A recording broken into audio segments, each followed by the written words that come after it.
Orçamento impositivo, uma expressão que provoca embates entre os poderes legislativo e executivo e que recentemente voltou ao debate político, acirrando os ânimos no país. Mas afinal, o que ela significa? Eu sou Marcílio de Moraes e fizemos este vídeo para entender o que é orçamento impositivo e como ele afeta a nossa vida. O debate sobre o orçamento da União tem relação direta com o nosso dia a dia.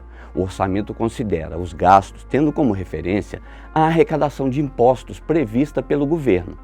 É a partir dele que o gestor público define o quanto será aplicado na saúde, na segurança, na educação ou de quanto será o reajuste do salário mínimo, por exemplo. O planejamento de como usar o dinheiro do orçamento permite classificar essas despesas conforme a receita. No final do ano, uma parcela do dinheiro pode cair na conta de recurso empenhado, ou seja, ele não foi liberado, mas está comprometido com uma obra ou programa. As emendas são aquelas modificações que deputados e senadores apresentam quando o orçamento do ano seguinte está em discussão.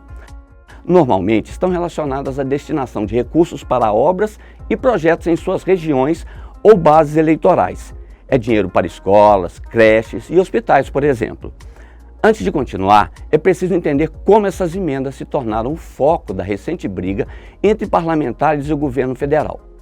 Em 2015, ainda no governo da presidente Dilma Rousseff, o Congresso aprovou uma proposta de emenda constitucional que tornou obrigatória a execução das emendas individuais ao orçamento até o limite de 1,2% da receita corrente líquida realizada no ano anterior. Em junho de 2019, o Congresso aprovou a PEC conhecida como Orçamento Impositivo. O texto aumenta gradativamente a parte obrigatória das emendas parlamentares.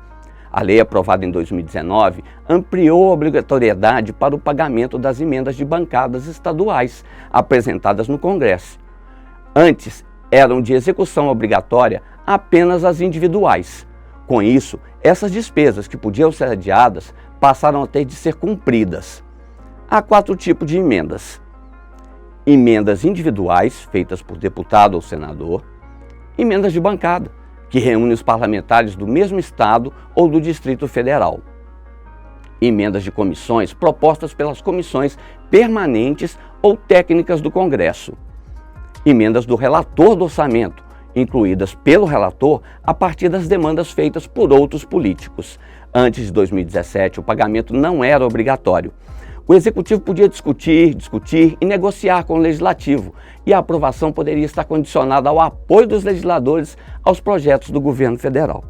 No fim de 2019, ao votar a Lei de Diretrizes Orçamentárias, o Congresso ampliou ainda mais a fatia impositiva do orçamento, incluindo as emendas das comissões e as emendas do relator.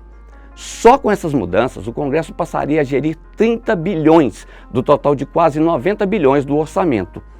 Em dezembro de 2019, Bolsonaro sancionou a lei, mas barrou a parte que dava prazo de 90 dias para o Poder Executivo liberar as emendas sugeridas pelos parlamentares e também as emendas do relator ao orçamento. A lei do orçamento impositivo complicou ainda mais as relações entre a União e o Congresso, principalmente depois que o general Heleno, chefe do Gabinete de Segurança Institucional da Presidência da República, falar isso aqui durante uma transmissão no perfil oficial do presidente Jair Bolsonaro. Nós não podemos aceitar esses caras chantagearem a gente, foda-se. Live aqui, tá? As reações no Congresso foram fortes. Enquanto isso, apoiadores de Bolsonaro convocaram manifestações contra os parlamentares e para pedir o fechamento do Congresso e do Supremo Tribunal Federal. Mas depois que o carnaval passou, novas negociações foram iniciadas entre os presidentes Jair Bolsonaro, o do Senado Davi Alcolumbre e da Câmara Rodrigo Maia, para chegar a um acordo sobre os vetos. Nada disso, no entanto, será mantido se houver necessidade de contingenciamento de recursos para garantir o controle das contas públicas. Para mais vídeos como este, acesse o nosso canal.